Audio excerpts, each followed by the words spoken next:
Tutaj szczególnie znamienna była sprawa Aleksandra Kowalskiego. Aleksander Kowalski był to przedwojenny działacz młodzieżowy komunistyczny. W czasie wojny zrzucony tutaj wraz z innymi do kraju, organizował ZWM. Po wojnie znalazł się wśród tych, którzy tutaj organizowali, najpierw właśnie organizacje te młodzieżowe, komunistyczne.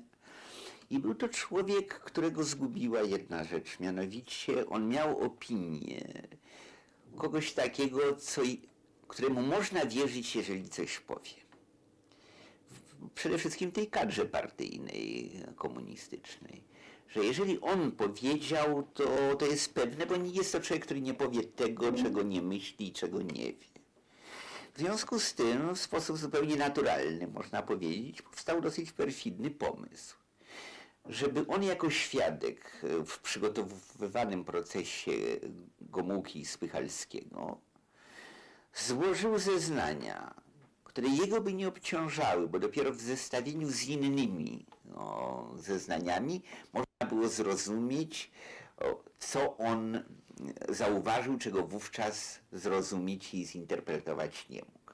Natomiast w kadrze partyjnej byłoby to przeświadczenie, tej starej kadrze partyjnej byłoby przeświadczenie, że jeżeli Oleg Kowalski tak powiedział, to znaczy tak było, bo okazało się, że oceniono go prawidłowo.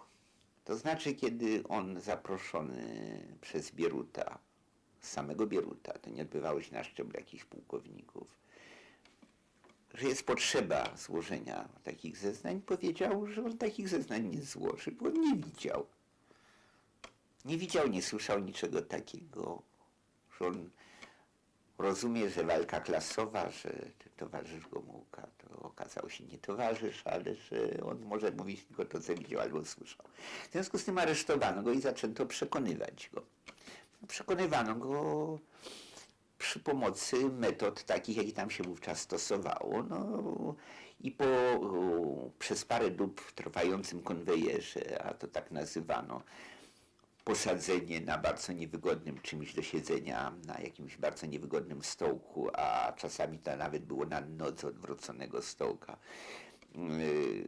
człowieka pod reflektorami niezwykle silnymi, gdzie co 4 godziny zmieniają się ludzie przesłuchujący, a on się nie ma prawa ruszyć i cały czas musi odpowiadać na szybko mu zadawane pytania i nie dostaje nic do picia, nic do jedzenia przez ten czas i nawet swoich potrzeb fizjologicznych nie może normalnie załatwiać. Okazało się, że on po paru dobach, nie umiem powiedzieć ilu, ale nie była to blisko rekordowej granicy tego, co ludzie wytrzymywali. Stracił przytomność i już były trudności z odzyskaniem tej przytomności. Więc go jakoś próbowano ratować i tak dalej. I okazało się po odzyskaniu przez niego przytomności, że jest zupełnie niekomunikatywny. Stracił w ogóle kontakt z otoczeniem. Zawieziono go tam do tego, chyba do pruszkowskiego szpitala, ale nie jestem pewny do którego. I on tam po paru dniach umarł. Świadectwo zgonu jego mówi o tym, że przyczyną zgonu był wrzód w mózgu. Świadectwo zgonu dużej klasy, nieżyjący już profesor wydawał. I co z tego zostało? Co roku czytam w Trybunie Ludu artykuł